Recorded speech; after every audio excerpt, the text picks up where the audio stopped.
Oh, you're still here? Don't overstay your welcome. Ordinary people should live in places that suit them. Now, I will pay $1,000 for the mortgage, so please leave. I thought, despite having to pay $2,700 every month. I was stunned by the sudden loud voice of my sister-in-law and by how off-target her remarks were. She stiffened her stance, saying, I won't let you guys use our house any longer. From now on, my husband and I will live here. Then she ordered me to leave the house. It seemed that similar things had been said to my husband, and my sister-in-law was desperate to drive us out. My husband, Keith, always calm, replied, If my sister says so, we should leave. I decided to accompany him and leave the house. An unexpected future awaited my sister-in-law and her husband after they drove us out. A month after we left, they learned of the reality that awaited them. My name is Vanessa. My husband and I are a working couple. The incident where my sister-in-law came to our house and tried to drive us out began when we started living with my in-laws. At that time, my sister-in-law Rachel was accompanying her husband on his overseas assignment and was not in the US, leaving her parents alone. During this period, my in-laws began to wish to live with us in their house. Living together.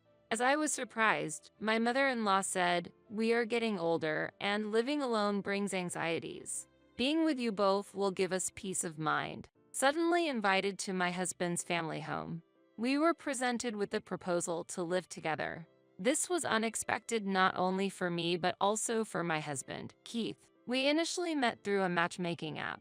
Meeting through such apps is common, but often interactions end after the first meeting or communication fades away. However, Keith continued to communicate through emails and we had several meals together. I liked Keith and felt that he had similar feelings for me. After 2 years of dating, we got married. Our parents were very pleased with our marriage, given our close ages. However, there was one person whose reaction was unclear. That was Keith's sister, Rachel. She was 3 years older than Keith and had been married for a year when we announced our engagement. Rachel boasted about marrying before Keith, saying, I'm surprised Keith is getting married. Compared to an elite like me, Keith is ordinary, but it's good he found someone. Though she is far inferior to me, at least he's marrying a common woman. I was shocked by her words. Moreover, Rachel continued, My husband is set for an overseas assignment being a successful man. I'm fluent in Spanish, so I'll accompany him. I suppose Keith and his wife can't even imagine our wonderful life. I didn't feel angry at that moment, probably because her behavior seemed so childish. It wasn't because I was particularly tolerant, but because Rachel, who looked down on us, seemed insignificant to me. Keith was probably used to Rachel's behavior and showed his usual smile. Since Keith wasn't perturbed, I decided not to respond to Rachel's comments. She was used to being ignored by her brother, so my lack of response was probably frustrating for her. Was it Vanessa? Are you sure about choosing Keith? I might be older, but even as a woman, I think I'm superior to him, she asked me. I responded, Keith is very important to me. I answered out of love for Keith, but Rachel seemed unsatisfied, saying, But true happiness for a woman comes from marrying a high-status man and living a wealthy life. High status itself brings wonderful feelings. Indeed, some people value being financially supported by a high-income spouse. However, I don't share that value and shook my head, saying, I don't agree with that view. With this reply, Rachel seemed to consider me as someone different, a loser who couldn't share her values. Well, marrying Keith means you're also an ordinary person. Both of you will lead a boring, uneventful life. There are many people who follow such a fate, so don't be pessimistic and do your best, she concluded. I was just shocked by the harsh words directed at us, as we looked forward to our wedding and wished for happiness. Keith always responded calmly to Rachel's words. Witnessing this, I felt my heart wasn't as disturbed by Rachel's words as I had thought, and I regained my composure. Sometime after our wedding, Rachel and her husband moved abroad. As a result, my in-laws, feeling lonely without Rachel and her husband around, proposed that we live with them. Since there was no clear reason to refuse, we accepted the temporary living arrangement until Rachel and her husband returned. Over time, to our surprise, Rachel's husband's overseas tenure extended far beyond the initial plan. And though it felt like a blink of an eye, 10 years had already passed since we started living under one roof. During this time, I was blessed to welcome a healthy baby boy into our new family. However, one concern arose during our extended cohabitation: the aging of our long-inhabited home. Every time our energetic son ran around the house, we worried whether the old pillars and walls could withstand the impact. Without any concrete solutions or suggestions from my in-laws, time just passed by. Perhaps they were also unable to directly address the aging house due to financial constraints or other reasons. Even so, we looked towards a solution: demolishing the old house and building a new one on the same land. Building a new house not only freed us from concerns about aging, but also reduced the risk of damage, no matter how vigorously our son played. When we decided on this, my in-laws were very pleased with the plan. They expressed their feelings and deep desire to continue living with us. Fortunately, after making this decision, we faced no major issues and began preparing for our new stage in life. As we are not wealthy, paying for the new house in one go was impossible, and we resorted to a mortgage, continuing to pay $2,700 monthly. Initially, we hoped my in-laws would contribute to the mortgage. So we proposed, "Father, Mother, we'd like to discuss the house mortgage. What do you think about contributing $1,000 monthly?" They were visibly surprised, questioning, "Why should we pay for it? Isn't the house built by you both? We are just guests and shouldn't bear the cost," refusing to contribute to the mortgage. We had expected them to contribute $1,000 considering their regular incomes, or at least $500 if $1,000 was too much. Contrary to our expectations, they maintained that the house construction was our independent decision and refused any financial involvement. Clearly, arguing wouldn't solve anything, so we decided to manage the mortgage repayments ourselves. Then, one day, Rachel, though living abroad, somehow heard about us living with my in-laws in the new house and questioned, "Vanessa, I heard that you've been living with my parents while we're abroad. Is that true?" Despite explaining, "Yes, it's true. Your sudden absence made your parents feel lonely, and we decided to live together," Rachel abruptly denied my words. Confused, I asked, "Why do you think I'm lying?" She claimed, "Because you and Keith are just ordinary people. There's no way you'd live with my parents. They rely on our elite family." Rachel, who quit her job to become a homemaker abroad, considers herself elite, a concept I find hard to grasp. She taunted, "See, you can't argue because I'm right," leaving me with a wry smile. Despite all her misplaced assertions, I was unsure how to react to her confident demeanor. "By the way, we're planning to return to the US next month." "Oh, you're coming back? I'll let your parents know."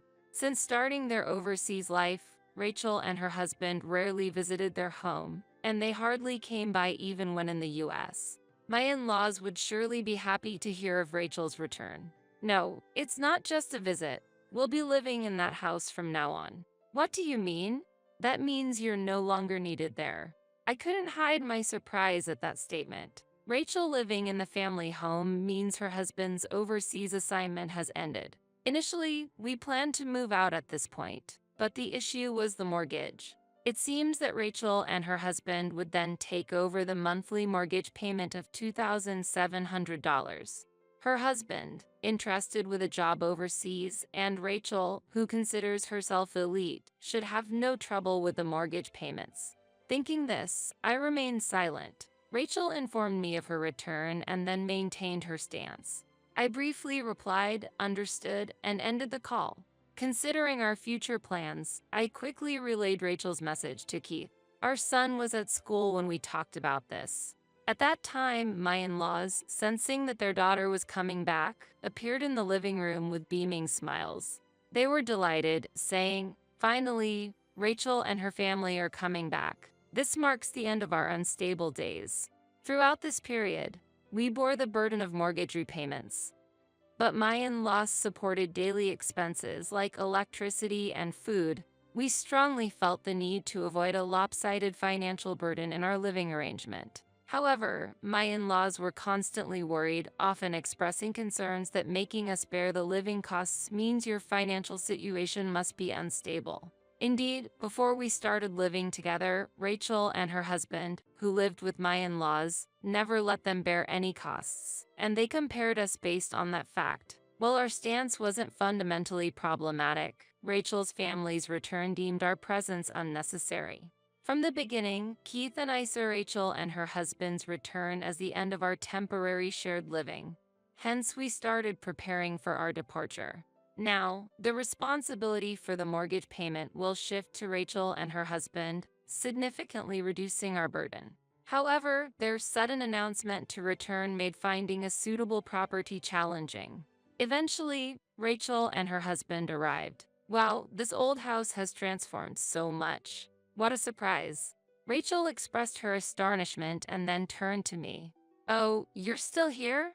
Don't overstay your welcome. Ordinary people should live in places that suit them. Now, I will pay $1,000 for the mortgage, so please leave. Despite having to pay $2,700 every month. I thought this but realized the $1,000 was something Rachel heard from my in-laws. We had discussed a monthly contribution of $1,000 when we asked for their assistance with the payments. We planned to cover living expenses if they took on that payment, but ultimately, my in-laws decided against bearing the $1,000, leading us to request they cover living costs. Keith and I, even as a family, disliked the idea of one-sided burdens. At that time, it was clear to me that Rachel had misunderstood. She defended her stance, saying, "I won't let you and your husband use our house any longer. From now on, my husband and I will live here." Then she ordered me to leave the house. When Keith returned from work that day, Rachel said similar things to him, desperately trying to kick us out. Keith, always calm, replied, "If my sister says so, we should leave." I agreed with him. We were already planning to leave, not rushed by Rachel. But there were things to settle before departing. There's still a remaining mortgage debt, so we'll leave it to you and your husband. Keith said that as he presented the mortgage documents. Sure, the monthly payment is easy for us. Rachel and her husband easily agreed to take on the mortgage repayment responsibility. Seeing this, we decided to leave the house and felt relieved. We always thought a shorter term of shared living was preferable, especially considering our growing son. We also wanted to avoid living with somewhat impolite in-laws. On moving day, Rachel commented, "So you're finally leaving. I heard from our parents. You've been letting them bear the living costs, haven't you? How does a couple with a child manage in such a situation? Have you been raising a child without money?"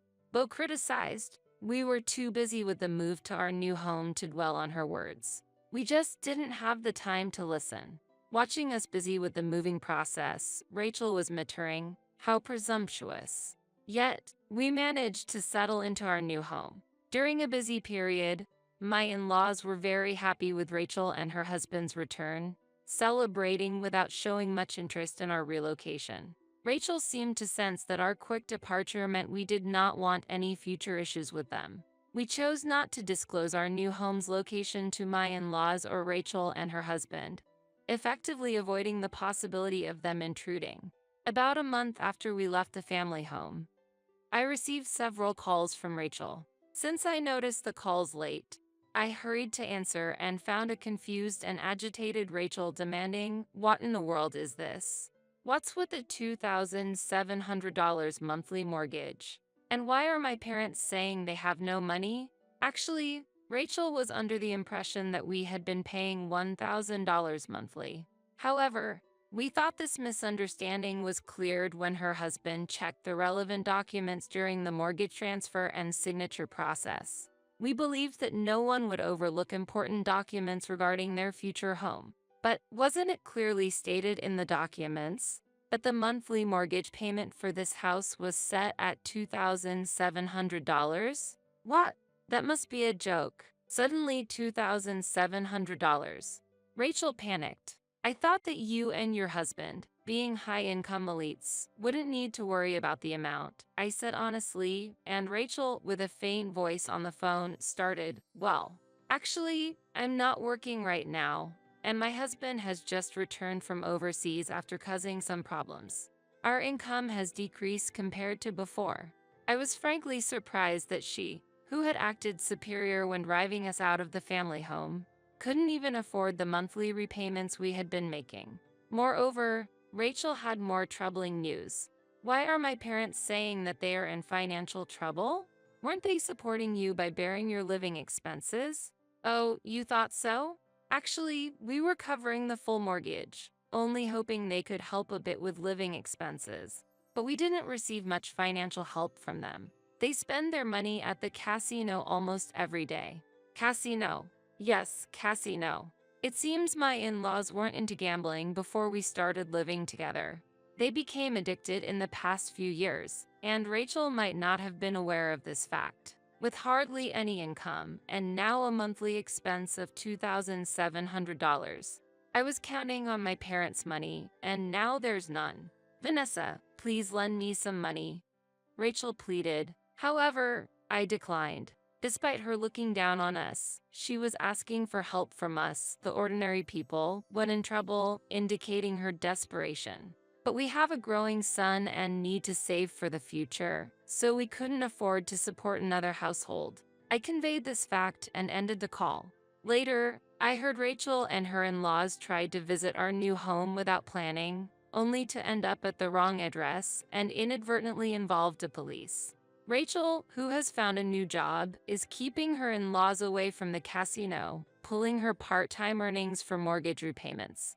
On weekends, the four of them create a very tense atmosphere at home. Whether they will eventually lose the house or manage to complete the mortgage payments remains uncertain, but we are focusing on enjoying our lives without worrying about their situation. Whatever the future holds, we, the three of us, are committed to not assisting Rachel, her husband, and my in-laws, enjoying our days to the fullest.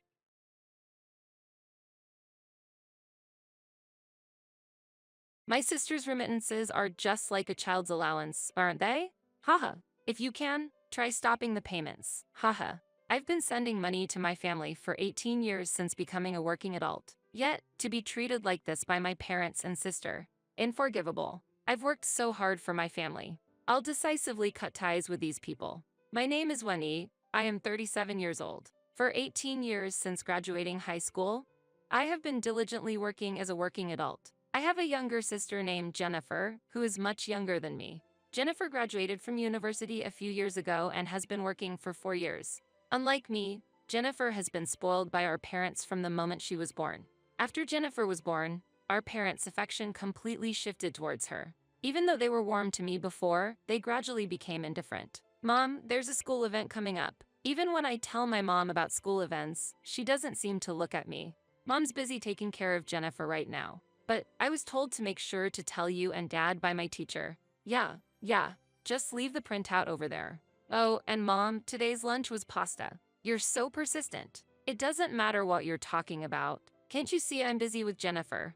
I'm sorry. Conversations with my stay-at-home mom decreased, but it was the same with my dad. He ignores me and heads straight to Jennifer when he comes home from work. Jennifer, I'm ho. Dad's back. Dad.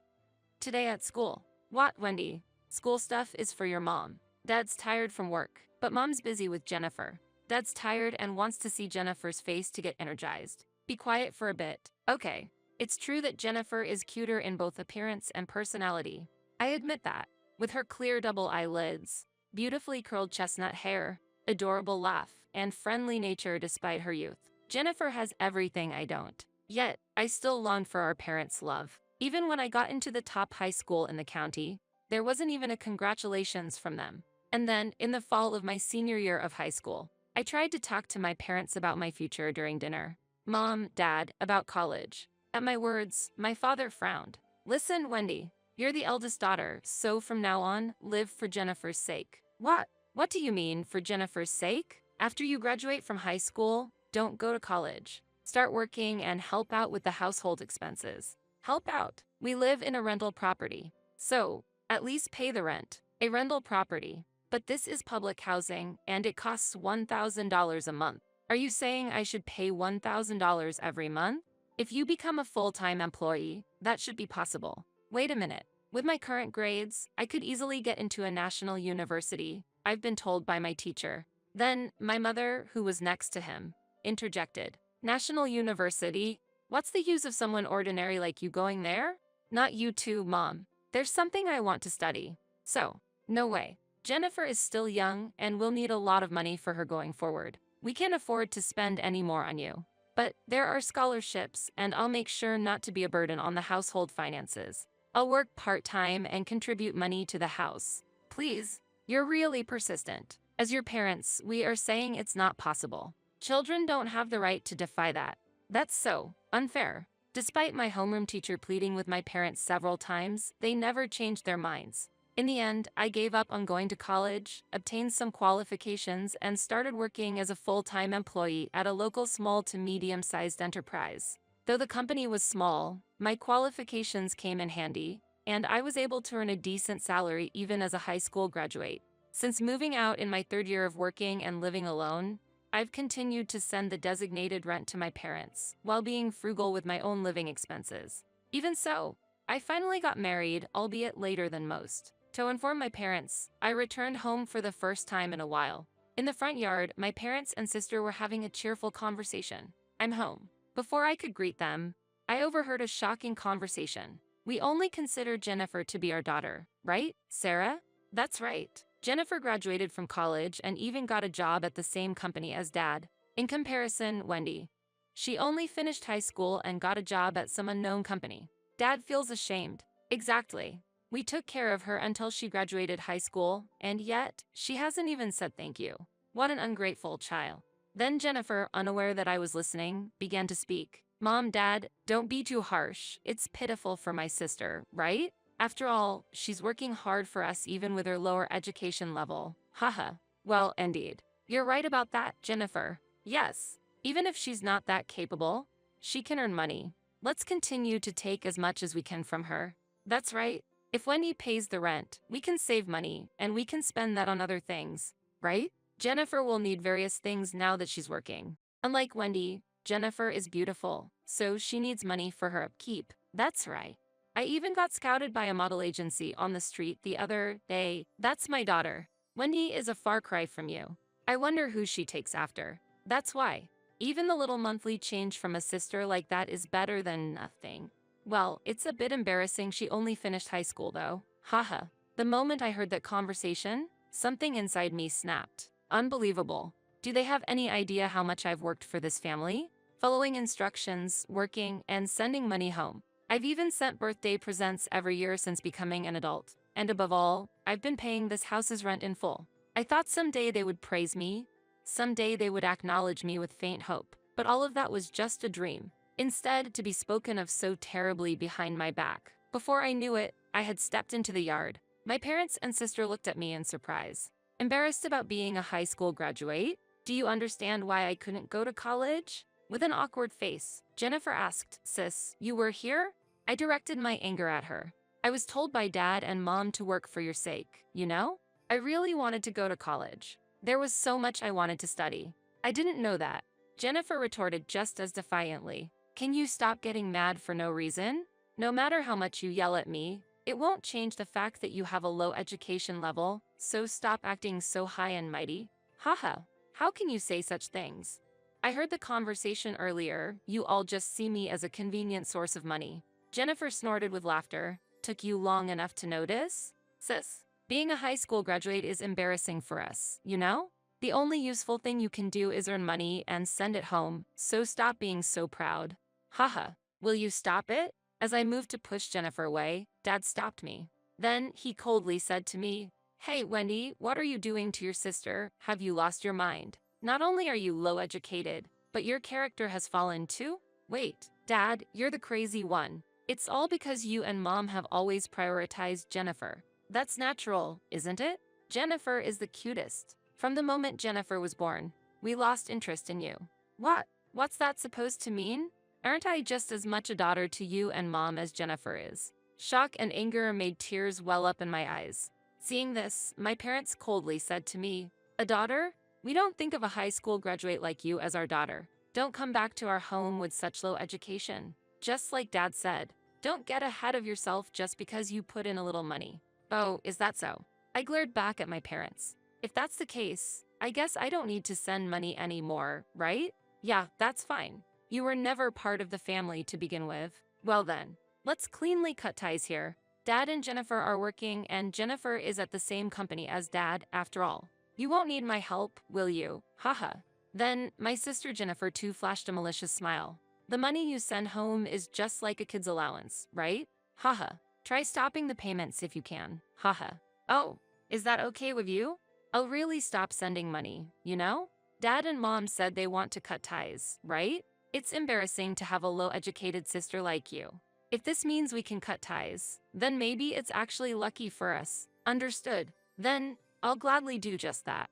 I'll never have anything to do with you at all again. I told everyone that and left my family home. And so, without even sharing the news of my marriage, I severed ties with my family. 6 months later, I received a call from my father. Reluctantly, I answered the phone, and my father said in a panicked tone, "Is that you, Wendy?" "It's me, your dad." "I know. What do you want? Help me, please." "Huh? What do you mean?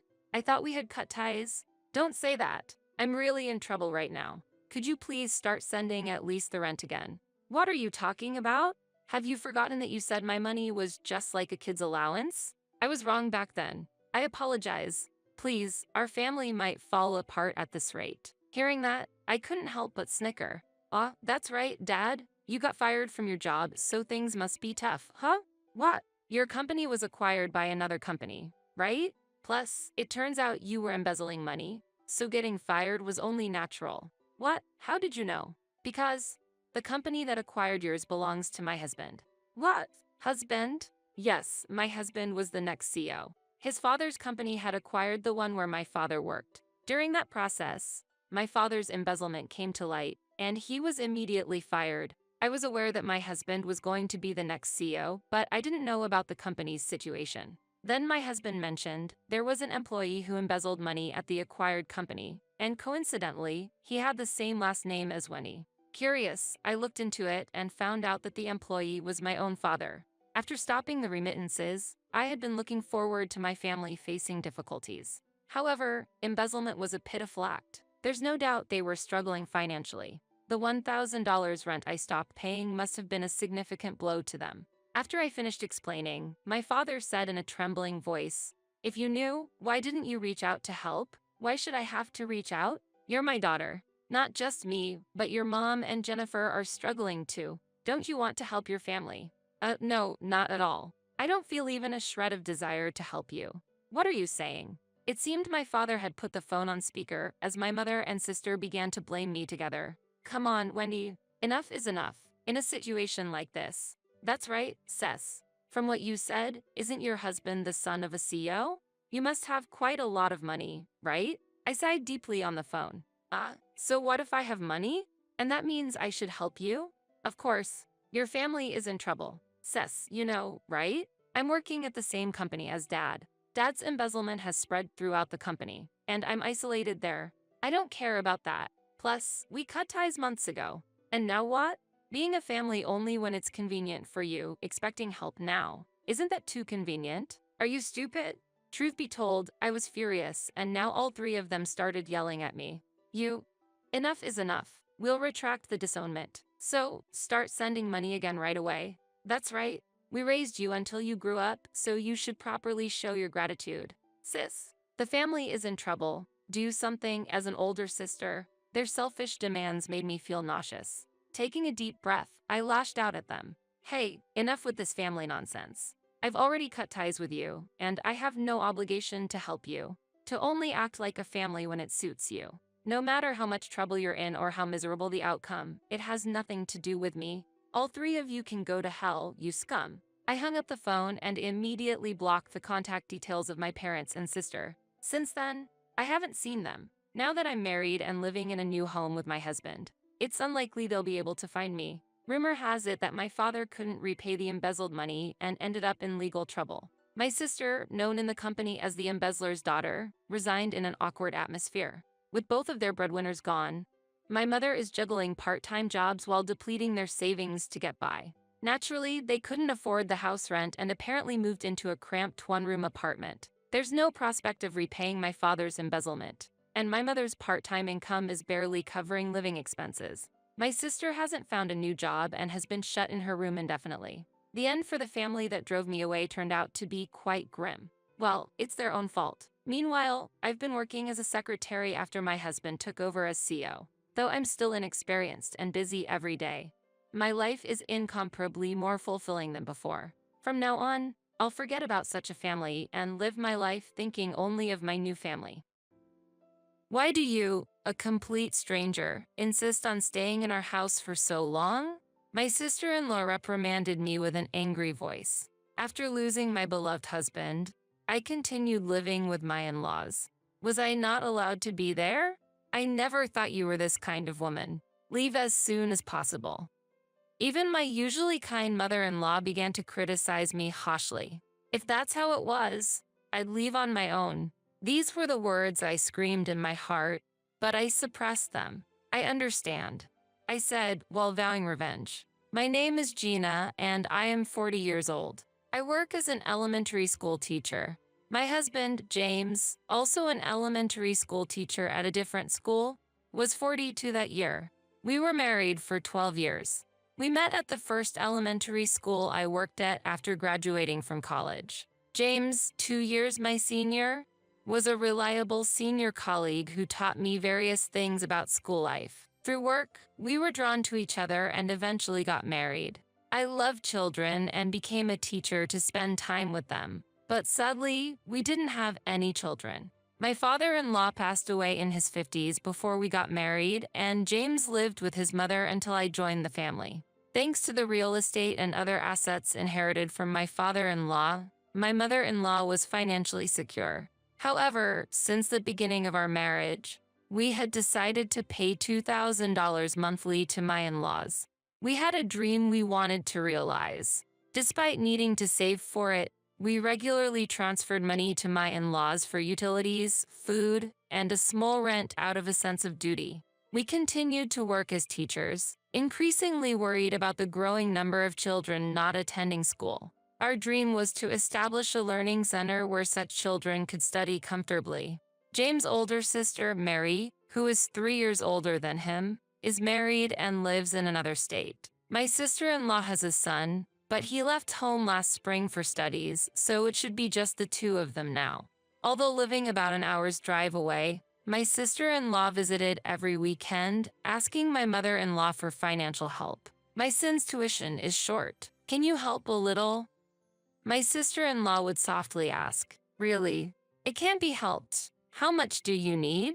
My mother-in-law would spoil my sister-in-law for some reason. James couldn't understand why. Frustrated, he finally asked his sister one day, "Sis, you received a fair amount from Dad's inheritance, right? Why are you always short of money?" He asked incredulously. My sister-in-law then retaliated. "You don't have any kids, so you wouldn't understand.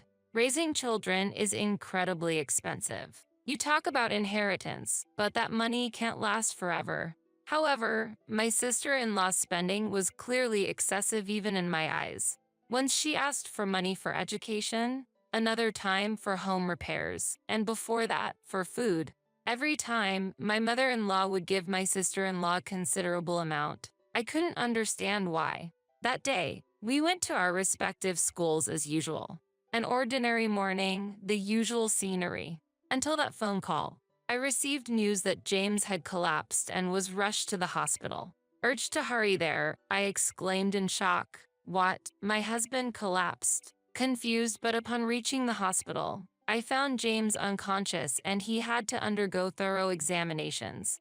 I wished it was all a bad dream. But despite aggressive treatment, James passed away that night. Faced with this unexpected event, I didn't even have time to cry, immediately taking leave from work to arrange the funeral. I felt I couldn't mentally survive otherwise.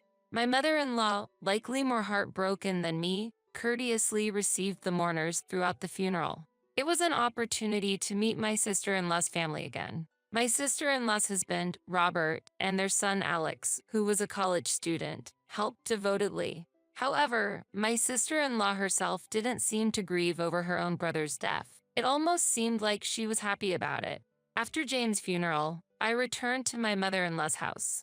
My sister-in-law's family said they had other things to do and went home without dropping by. Then, my mother-in-law spoke quietly.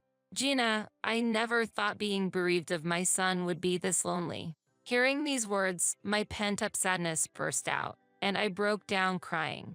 "If it's okay with you, Gina, would you stay in this house forever? I'm lonely living by myself." My mother-in-law spoke kindly to me. "Let's support each other from now on, mother," I replied, wiping away my tears. However, more troubles followed. Just as we decided to live together, my mother-in-law suddenly collapsed. It might have been due to the grief of losing her son. She was diagnosed with a stroke. Fortunately, she survived but was left with paralysis in her right side. My mother-in-law, relying on a cane, wished to continue living in her house. "There are so many memories in this house. I want to spend my time here." She said that with a slightly slurred speech, but with determination. "I'm fine, so please continue to focus on your work, Gina," my mother-in-law kindly told me. However, I was worried about leaving my half-paralyzed mother-in-law alone at home. We decided to use long-term care insurance for home care with the help of a helper. Even after James passed away, I continued to contribute $2,000 monthly for my mother-in-law. However, my sister-in-law started visiting her mother more frequently. "I'm just worried about Mom," my sister-in-law said. "But could anyone understand this?" From past experiences, I felt I shouldn't easily believe my sister-in-law's words. My mother-in-law, having lost her mobility and feeling weak, asked, "Gina, Mary wants to live here with us. What do you think?" "Mary wants to. What about her husband?"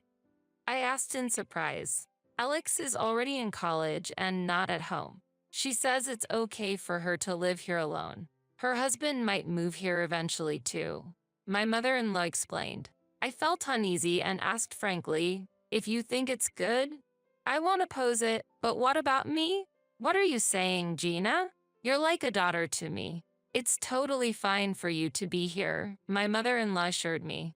However, if my sister-in-law actually moved into the house, I wouldn't be able to stop her like James did. This left me with unresolved anxiety. Amid these concerns, I had to leave the house for a week-long training, leaving my mother-in-law's care to the helper. "Mother, I'll be away for a week from tomorrow, so please follow the helper's instructions," I said, trying to sound lighthearted to ease my mother-in-law's anxiety. "Don't give money to Mary if she comes, and if something seems odd, contact her husband, too." I was very worried about the possibility of my sister-in-law visiting the house during her absence.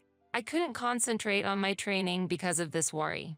Upon returning home after a week, I was greeted by my sister-in-law. "Welcome back, Mom wants to talk to you."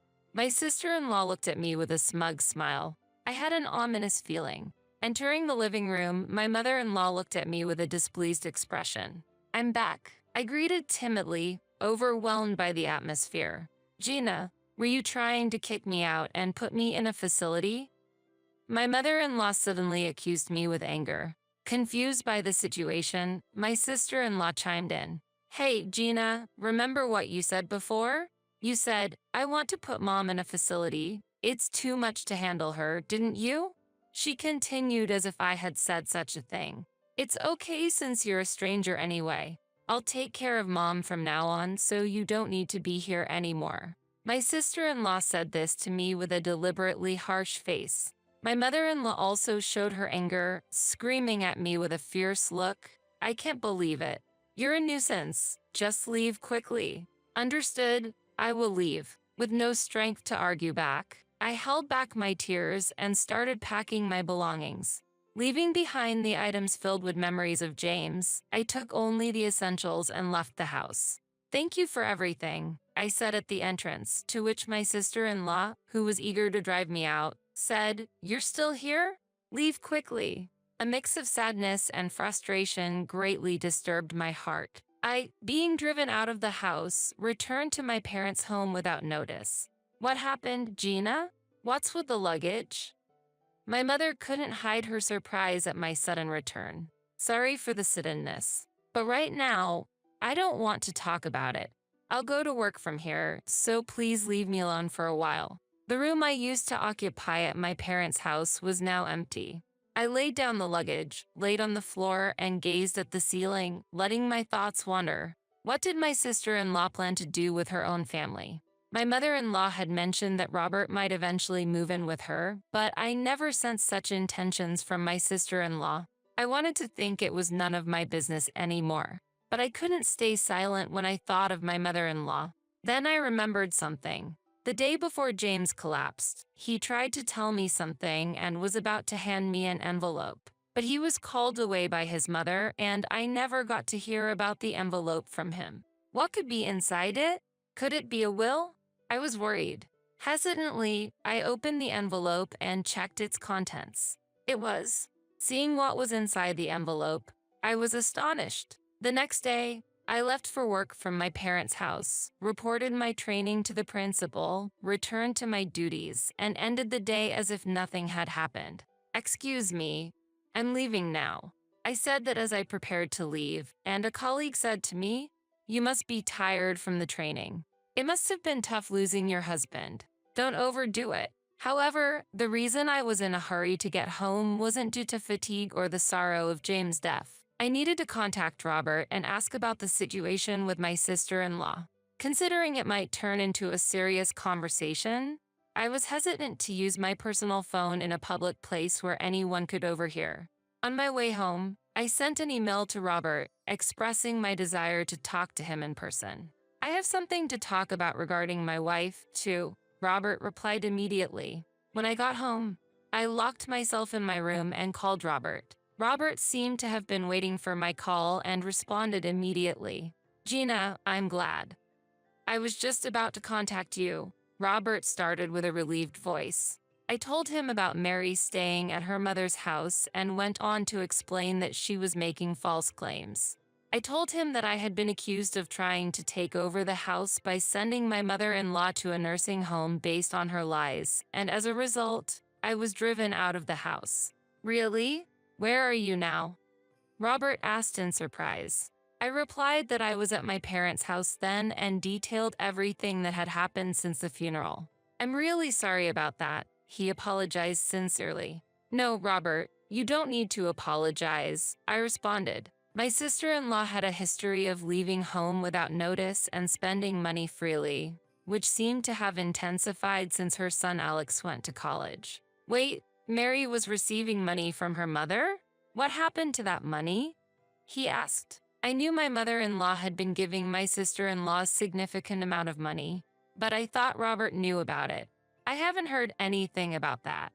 I've been paying for Alex's tuition, and our family has always been in a tight financial situation." Robert replied, sounding surprised. "Actually, I have a request. Could you come to my parents' house next Sunday?"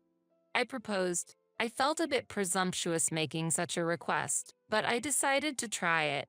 Their house was about a 30-minute drive from my parents' house and was on the way to my mother-in-law's house. I had planned to meet Robert and then head to my mother-in-law's house together. "Understood. I know roughly where it is, so I'll rely on navigation. I'll contact you again when I'm close." Robert agreed to my suggestion and ended the call. Shortly after, I received a call from my mother-in-law's house. What could it be, just a day after the previous events? With that thought, I answered the phone. "Hey, you.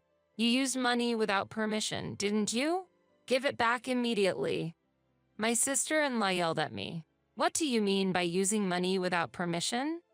I asked, confused. I couldn't understand what my sister-in-law was talking about and felt completely misunderstood. When I checked Mom's bank account, the balance was too low. "What did you use it for?"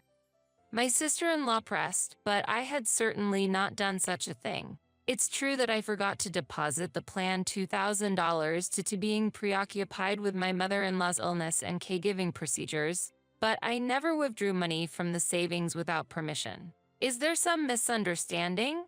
I have made deposits into her account, but I've never looked inside the passbook. I firmly replied. My sister-in-law seemed unsatisfied with my answer and raised her voice. Come over on Sunday. Let's clarify this matter. This was convenient for me, so I replied, understood. Let's discuss it in front of her, and ended the call. On the planned Sunday, Robert arrived at my parents' house earlier than expected. Oh, you are? My mother said, surprised at Robert's sudden appearance.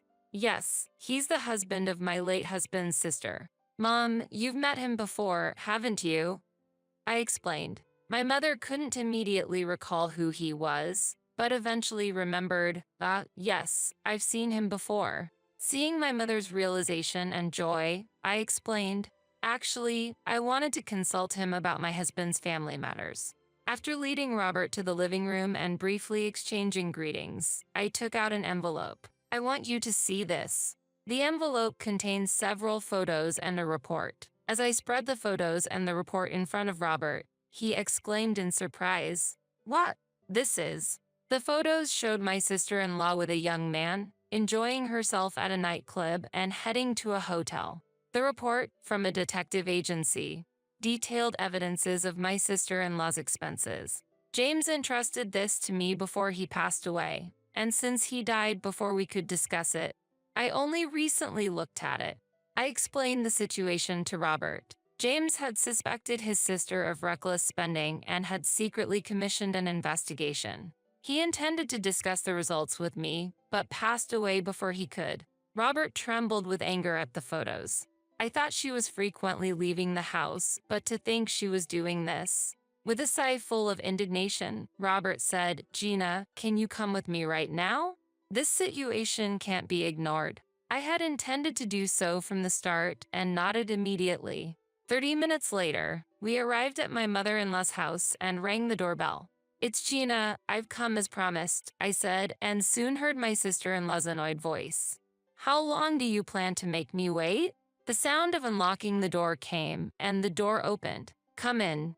My sister-in-law greeted us, but upon seeing Robert, she tried to close the door. Robert quickly grabbed the doorknob. Mary, we need to talk. Can you listen for a moment? He said, holding the door. His voice was calm, but his anger was palpable. My sister-in-law struggled to close the door but couldn't overpower the man's strength and eventually had to leave it open. Fine. What do you want? She said that while allowing us to stay at the entrance, seemingly not wanting my mother-in-law to be aware of Robert's unexpected visit. Is that you in these pictures? Who's the man next to you? Robert asked, confronting his wife with the photos. Where did you get these? No way. Mary was shocked upon seeing the photos. Do you remember? Well, who is this? Answer me. Robert, usually mild-mannered, pressed his wife. Just a friend. Can't I have young friends? My sister-in-law retorted defiantly. A friend? Don't lie, I know everything. Robert yelled at her. Why? Who told you? Realizing my sister-in-law could no longer continue her lies, she looked defeated. Your late brother James was concerned about your spending and had it investigated. Robert calmly revealed the truth. You demanded money from your mother and squandered it all on a nightclub. I'm aware of the entire situation, Robert continued, trying to contain his anger. It's hard enough to pay for Alex's tuition, and you exhaust our living expenses and still dare to ask for more money? What a comfortable life, huh? He continued, his voice filled with rage. His anger did not subside. That's enough. I don't care if you leave us. We're getting a divorce. He coldly declared to her. What? My sister-in-law muttered in shock. Didn't you hear me? We're getting a divorce. I'll send the divorce papers later, fill them out, and send them back. Robert stated bluntly. At those words, my sister-in-law collapsed onto a seat. Later, my sister-in-law and Robert proceeded with the divorce through a lawyer and ultimately finalized it. They agreed to consider her spending at the nightclubs as a reason for compensation and to share the payment of Alex's tuition until his university graduation. However, there was a possibility that she might default on the payments, so they agreed that a lawyer would collect the payments monthly. After receiving her share of my father-in-law's inheritance, my sister-in-law had squandered it all on her expenses at the nightclub and then set her sights on my mother-in-law's property. But she found the bank account balance to be lower than expected, and her plan failed. In fact, it seemed that the money James and I had been giving my mother-in-law was used for living expenses and given to my sister-in-law as she demanded, leaving almost no savings behind. My in-laws' house belonged to my mother-in-law, and there was probably no more money left to give to my sister-in-law unless the house was sold. I learned from the caregiver that my sister-in-law, realizing her failure, had abandoned my mother-in-law and left. Meanwhile, my mother-in-law continued to live a modest life alone, with the help of the caregiver.